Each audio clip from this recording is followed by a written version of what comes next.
A desperate plea. In the farthest reaches of the Andromeda galaxy, the Xiphon race clung to survival by a thread. For generations, these gentle, sapient beings had cultivated a peaceful society on their bioluminescent homeworld of Xiphos Prime. With advanced technology dedicated to art, science, and unity, the Xiphon expanded their civilization to a handful of neighboring star systems, content in their corner of the universe. But their way of life was shattered when the Korgak arrived. Hailing from the war-torn depths of space, the Korgak were a brutal reptilian race that lived for conquest alone. Armed with devastating plasma weaponry and shielded by impenetrable exoskeletons, Korgak warriors descended on Xiphon colonies like a plague, slaughtering civilians and enslaving survivors. The Xiphon's defenses, designed to deflect asteroids and space debris, were woefully ineffective against the onslaught. As the situation grew dire, the Xiphon leadership convened an emergency council on Xiphos Prime. "We cannot withstand the might of the Korgak," said Prime Minister Zillar, his bioluminescent patterns flashing with despair. "Our shields are failing, our ships outmatched. They will be upon our homeworld within cycles." "What of our allies on Thysera and Solara?" asked another minister. "Surely they will aid us." Zillar shook his bulbous head sadly. "They have fallen silent. We fear the worst." A grim pall settled over the council chamber. The once melodic hum of Xiphon voices grew discordant with desperation. Options were few and time was short. Finally, a young minister named Azim spoke up. "There is one possibility," he said, bioluminescence pulsing nervously. "A final recourse we have never before considered." Zillar looked at him sharply, reading the unsaid words. "No, it is too dangerous. We know nothing of them, other than ancient myths and fragmentary data." "What choice do we have?" Azim pressed. "The Korgak will show no mercy, just as they have not for the other races they enslaved and destroyed. This may be our only hope." After a long, heavy silence, Zillar relented. "Prepare the interstellar beacon," he ordered. "If we are to place our fate in the hands of these unknown beings, let us pray they are as noble as the legends say." At the communications array deep beneath the capital city, Azim and his team worked frantically to encode an emergency transmission directed toward the far edge of Andromeda. Few Xiphon had dared explore so distant a region, but ancient star maps and astronomical data had long indicated signs of intelligent life in that unexplored expanse. With the Korgak warships mere cycles away from Xiphos Prime, Azim initialized the beacon and held his breath as the message pulsed into the void on a narrow-band tachyon frequency. It would travel farther and faster than any transmission the Xiphon had ever attempted. "Let us hope they can hear us," Azim whispered, "and that they are the protectors the stories foretold, not destroyers like the Korgak." "And if they are destroyers?" Minister Zillar asked as they watched the transmission disappear into the stars. Azim's chromatophores rippled uncertainly.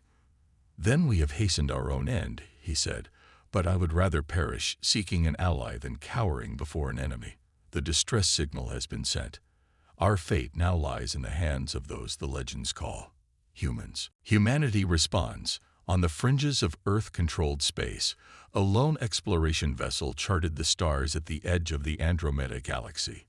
The ESS Magellan was one of humanity's deep-range scouts, boldly mapping uncharted regions for habitable worlds and valuable resources. Lightly armed but finely tuned to detect signs of life, the Magellan pushed the bounds of the unknown under the command of Captain Aria Novak. A tall woman with a steely gaze, Captain Novak had earned her place through unwavering dedication to the principles of the United Earth Space Fleet. With the heart of an explorer and nerves forged on hostile worlds, she exemplified humanity's drive to discover and protect as they expanded into the galaxy. Striding onto the bridge, Novak nodded crisply to the night shift officers on duty. They were 10 months into this survey mission, and the crew performed like a well-oiled machine, each at the top of their field and handpicked for the voyage. "Status report," she requested as she settled into the command chair, sipping a mug of strong tea. "Lieutenant Asahi Ito, The communications officer swiveled to face her. "All clear, Captain. The gas giant's radiation belt is causing some interference, but nothing we can't filter out." "Very good. Carry on, Luton." A urgent beeping at the comm station cut her off. Frowning, Lieutenant Ito adjusted his headset and tapped a few commands into his console. His eyes widened. "Captain, I'm picking up a signal," he said quickly. "An interstellar transmission. It's not like anything I've heard before." Novak leaned forward. "Source. Tracking." Ito entered a flurry of codes. A G-type star approximately 50 light-years spinward. According to the star charts, it's unexplored space. No record of indigenous spacefaring races. The hairs on the back of Novak's neck stood up. An unknown signal from an uncontacted region of space usually meant one of two things: an emerging race taking its first steps into the interstellar community, or a lure from entrenched hostiles. Either way, caution was paramount. "Is it a distress call?" Novak asked. Ito listened intently, brow furrowed in concentration. I believe so, Captain. The language is utterly foreign, but the pattern and frequency suggest a mayday. There are no markers indicating known hostile races." Novak drummed her fingers on the armrest, a habit when making tough calls. The UESF protocols for this situation were clear: observe and report, but do not engage until a first contact team could be mobilized. But a distress signal, that changed things. If a new spacefaring race was in trouble and humanity ignored their call, it could sour relations before they even began. "How long to the signal's point of origin at maximum FTL?" Novak asked. The navigator, Lieutenant Commander Mikhail Petrov, quickly plotted the course. "Just under 5 hours, Captain." Not enough time to wait for orders from Earth. The choice was hers: play it safe or take a stand. Novak straightened in her chair. "Broadcast the signal throughout the ship," she ordered. "I want all senior staff in the briefing room in 20 minutes. Ito nodded and opened the shipwide channel as Novak strode into the corridor, mind racing. She needed her crew behind her on this. If they were going to make an unsanctioned first contact, it had to be for the right reasons. In the briefing room, the Magellan's department heads looked at her expectantly. Science, engineering, security, and medical. They were the best the UESF had to offer. "You've all heard the transmission," Novak began, looking each in the eye. "It's a distress call from an unknown race in unexplored space. We're the only human ship in range to respond." "Captain, the protocols are clear," said Commander Jack Sullivan, the head of security. "We observe and report. Anything else could be seen as a violation of the UESF charter." "I'm aware of the protocols, Commander," Novak replied. "But I also know that we don't turn our backs on those in need, no matter where they come from. If we ignore this call, we fail the very principles the UESF stands for, that our mission is not just to explore, but to protect." The table fell silent as they grappled with the weight of the choice. Dr. Esmeralda Diaz, the chief medical officer, spoke up. "If they're asking for help, how can we refuse?" she asked. "What if it was us out there, facing an unknown danger and praying for someone to hear our call?" Lieutenant Commander Petrov nodded. "Life is life," he added. "Do we not have a moral duty if the situation is dire?" One by one, the other officers voiced their agreement. Commander Sullivan held out the longest, but finally relented. "Let's hope we don't regret this," he muttered. Novak felt a surge of pride in her crew. "Then it's settled," she said, standing. "We set a course for the signal and see this through. Whatever we find at the source, we face it together, with compassion and courage. That's what it means to be human, to explore, to protect, and to stand for what is right, no matter the cost." She turned to the viewports as the stars stretched into lines of shimmering silver. The Magellan leaped to FTL, racing toward a fateful encounter between two worlds. First contact. A mere 5 hours later, The ESS Magellan dropped out of FTL at the edge of a war-scared star system. Captain Novak's heart raced as the view screens resolved into a grim scene, a lush blue-green world under deadly siege by a fleet of jagged obsidian warships. The planet's defensive network had been reduced to scrap metal, fires blossoming across the continents like burning embers on a topographic map. "Red alert, shields up," Novak ordered, her face set like stone. "Scan those attacking ships and try to hail the planet's government on all frequencies." Lieutenant Ito's hands flew across the comms panel. "The aggressors aren't familiar from the databases, Captain," he reported, "but their energy signatures are off the charts. Defenses are comparable with Korgak Imperium dreadnoughts."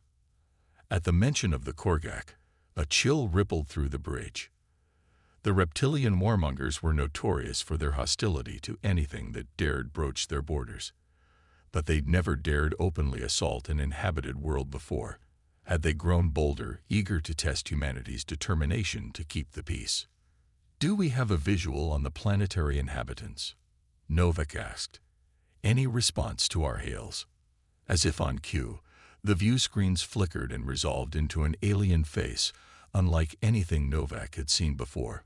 Bulbous and bioluminescent, the being had eyes that shimmered with starlight above a single nasal slit. The skin rippled with patterns of light and color, and somehow Novak knew she was being evaluated, measured in some profound way. "Greetings, unknown vessel," the being said, its voice melodic and its words precise, as if filtered through a universal translator. "I am Prime Minister Zilar, leader of the Xiphon people. Are you the one called human?" Novak swallowed a flicker of anxiety. This Xiphon language was like nothing in the UESF linguistic databases. That this Zilar could communicate at all implied a level of technological sophistication she had rarely seen from a new species.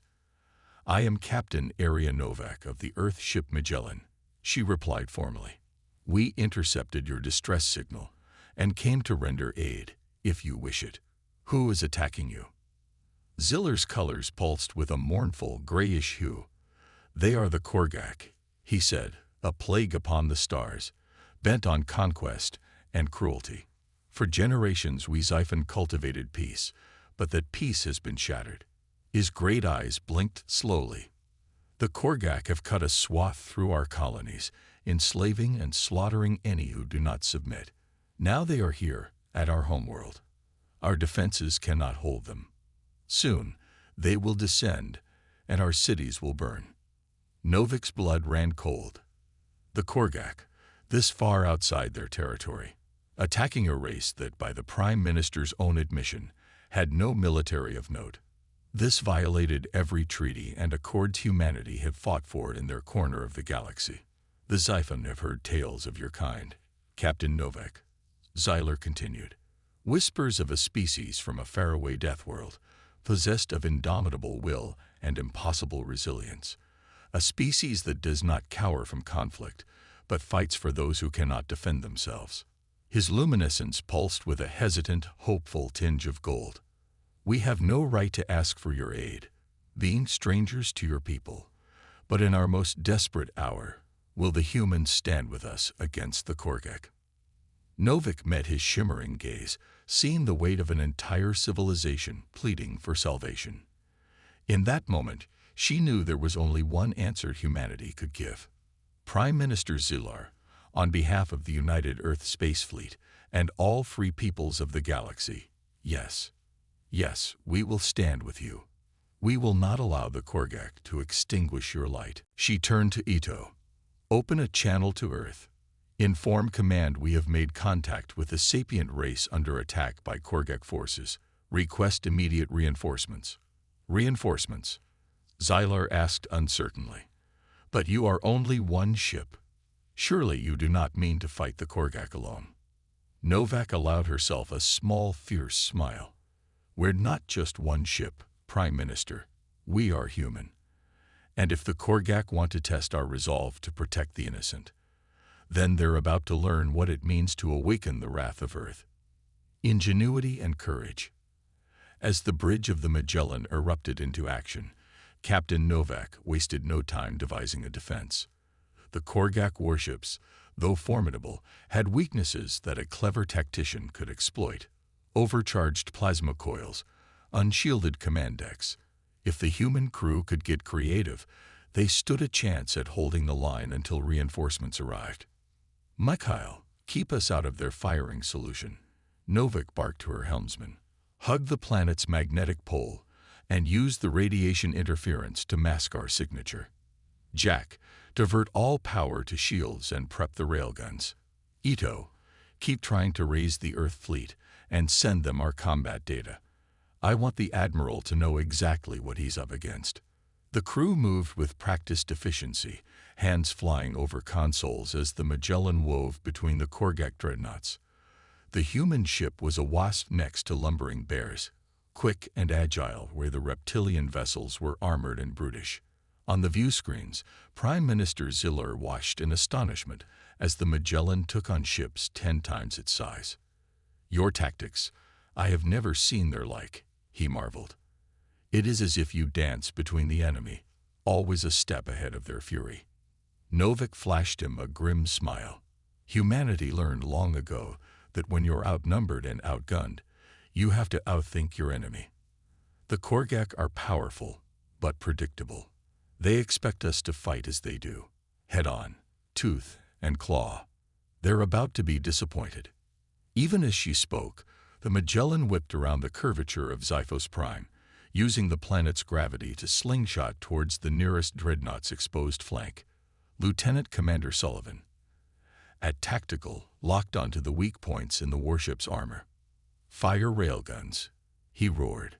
A hail of superheated metal lanced from the Magellan's guns, tearing through the Korgak ship's hull like tissue paper.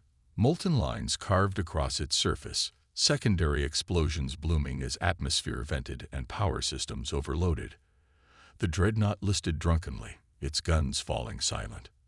The Xiphon watched in awe as the human ship crippled a far larger adversary, their colors flashing with disbelieving rays of hope. But the victory was short-lived. The remaining Korgak ships oriented on the Magellan with vengeful purpose, their plasma batteries glowing white-hot. "Evasive maneuvers," Novak shouted as a wave of stellar fire engulfed their shields, alarms shrieking across the bridge. "Damage report. Shields at 60%. Sullivan called over the din. "Hull integrity holding, but we can't take more than a couple hits like that." Novak gritted her teeth. One dreadnought down, but too many to go. The Magellan might outfox one or two more, but eventually the Korgak would predict their moves. They needed a new strategy, a way to even the odds, turning the tide. As the Magellan shuddered under another plasma salvo, Captain Novak knew they were running out of time. The Korgak were adapting to their tactics, the dreadnoughts tightening formation to protect their weak points. "We can't keep this up much longer," Lieutenant Commander Sullivan warned, his face grim as he eyed the tactical display. "Shields are barely holding, and we're down to our last railgun salvo." Novak's mind raced, searching for an option, an advantage, anything to turn the tide. They'd bought precious time for the Xiphon, but without help, it would all be for naught. Suddenly, Lieutenant Ito's console lit up like a supernova. "Captain," he cried, his voice edged with desperate hope. "New sensor contacts, dropping out of FTL. It's the Earth fleet." On the view screens, space rippled and tore as a dozen human warships emerged from faster than light, their hulls bristling with weapons and shimmering with powerful energy shields. At the center of the formation, the massive battlecruiser UES Titan's end bore down on the Korgak, like an avenging angel, its guns already spitting fire. "This is Admiral Nolan Dreyfus of the United Earth Space Fleet," a gruff voice crackled over the comms. "Korgak vessels, stand down immediately or be destroyed. This is your only warning." On the bridge of the Magellan, the crew erupted into ragged cheers as the reinforcements moved to engage the enemy. Captain Novak allowed herself a fierce grin. The cavalry had arrived, and the Korgak were about to learn the folly of their aggression. The Titan's end spearheaded the assault, its massive railguns shredding Korgak armor like paper. The reptilian warships returned fire, plasma lashing against the human shields, but the Earth fleet had come prepared. Their deflectors held firm, tuned to the exact frequency of Korgak weaponry by the Magellan's frantic combat data. The humans, they are magnificent, Prime Minister Ziller breathed, his bioluminescence pulsing with awe and gratitude. You have saved us, Captain Novak. Save my people from certain doom. Novak shook her head. It's not over yet, Prime Minister. We may have the upper hand, but the Korgak don't know when to quit. We need to hit them hard and fast, break their spirit before they regroup. She turned to Ito. Patch me through to the Admiral. I have an idea. Moments later, Novak outlined her plan to Dreyfus. The Magellan would play bait, luring the Korgak into the gravity well of Xiphos Prime's largest moon. Once the warships were committed, the Earth fleet would hit them with everything they had, using the moon's mass to amplify the damage. It's risky, Dreyfus grumbled. But it might just work. Godspeed, Captain. We'll be ready. Novak nodded grimly and cut the channel. You heard the man, she barked to her crew. Let's ruin the Korgak's day. Mikhail, plot a course for that moon, and make sure they see us. Jack, vent plasma from the engines. Make it look like we're damaged. Ito, broadcast a fake distress call on all frequencies. As the Magellan limped towards the moon, the Korgak took the bait. Their ships surged forward, eager to destroy the troublesome human vessel once and for all. Plasma blasts shot past the Magellan's hull, barely missing as Petrov jinked and weaved, drawing the reptilians deeper into the trap. Hold, hold, Novak murmured, watching the tactical display as the Korgak entered the moon's gravity well. Now, all ships, open fire. From the far side of the moon, the Earth fleet emerged like vengeful ghosts. A tsunami of missiles, shells, and directed energy engulfed the Korgak from behind, catching them utterly off guard. Their shields flared and died under the onslaught, hull plates crumpling and cracking as the barrage slammed into them, amplified by the moon's gravitational lens. It was over in moments. The once proud Korgak dreadnoughts drifted like broken toys, their crews dead or fleeing in escape pods. Not a single human ship had been lost, though their shields were scorched and battered. Against all odds, against a foe that had never known defeat, the humans had won. On the view screen, Prime Minister Ziller's eyes shimmered with unshed tears. Captain Novak, people of Earth, mere words cannot express our gratitude, he said, his voice thick with emotion. You have saved more than just the Xiphon today. You have saved our very faith in the universe, that there are still those who will fight for what is right. Novak smiled wearily, the adrenaline fading into exhaustion and relief. We could do nothing less, Prime Minister. The Korgak may revel in destruction, but humanity, we will always stand for life, for the right of all beings to live in peace, free from fear. She straightened in her chair, the weight of history settling on her shoulders. And though we have just met, know that from this day forward, the Xiphon will never face the darkness alone. Earth stands with you, now and always, an unbreakable bond. In the days following the Great Battle, a new era dawned for the Xiphon and the galaxy at large. With the Korgak threat thwarted and their own world saved from annihilation, the luminescent people turned their efforts towards rebuilding, their spirits buoyed by the knowledge that they were no longer alone. Teams of human engineers and medical personnel beamed down to the surface of Xiphos Prime, working side by side with the Xiphon to clear rubble, tend to the wounded, and repair the devastated infrastructure. Though the language barrier was significant, the universal nature of compassion needed no translation. Tentative smiles and gestures of goodwill blossomed between human and Xiphon alike, the seeds of friendship taking root in the aftermath of shared trauma. For Captain Arya Novak, it was a bittersweet victory. The Magellan had acquitted itself brilliantly, as had her crew, but the cost of standing against the Korgak had been high. 3 human ships had been badly damaged in the battle, their crews suffering casualties. And though the reptilian menace had been driven back, Novak knew it was only a matter of time before they regrouped, their vengeance and hate redoubled. But as she walked among the gleaming spires of the Xiphon capital, as the gentle people greeted her with shimmering displays of gratitude and newfound hope, Arya realized that this is what humanity was meant for. Not conquest or domination, but unity, exploration. The hand of friendship extended into the unknown. It was a purpose that had driven her to the stars, a calling as old as humanity itself, to push beyond the boundaries of the familiar, to seek out new life and new civilizations.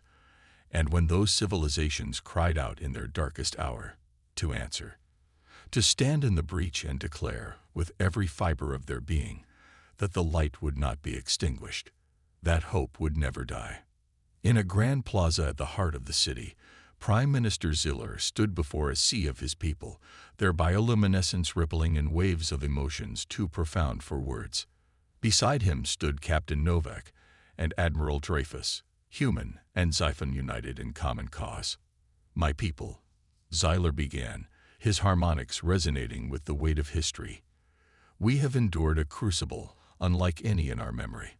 Our colonies ravaged, our peace shattered, our very existence balanced on the edge of a blade." He turned to the humans, his starlight eyes shining with love and reverence. "But in our darkest hour, when all seemed lost, the humans came. Wherever you go in the universe, know that you will always have a home here, a bond unbreakable, forged in the fires of compassion and sacrifice." As the Xiphon cheered, their luminescence painting the city in a riot of joyful color, Arya felt tears prick the corners of her eyes. "We are humbled and honored by your words, Prime Minister," she said, her voice steady with conviction. "And we will always be here for you, the Korgak and all those who would snuff out the light of hope. They will learn to fear the alliance we have formed this day. An alliance of life, of unity, of humanity." As the celebration stretched long into the alien night, as human and Xiphon danced and laughed beneath unfamiliar stars, Arya looked to the sky with a profound sense of destiny. The galaxy had shifted on its axis today, the old paradigms of fear and mistrust crumbling in the face of something far more powerful. Love, compassion, unity, the unshakable certitude that no matter the adversity, no matter the darkness, the light of hope would never be extinguished, not as long as humanity, and those like the Xiphon have the courage to stand up, to reach out, to say, "No more."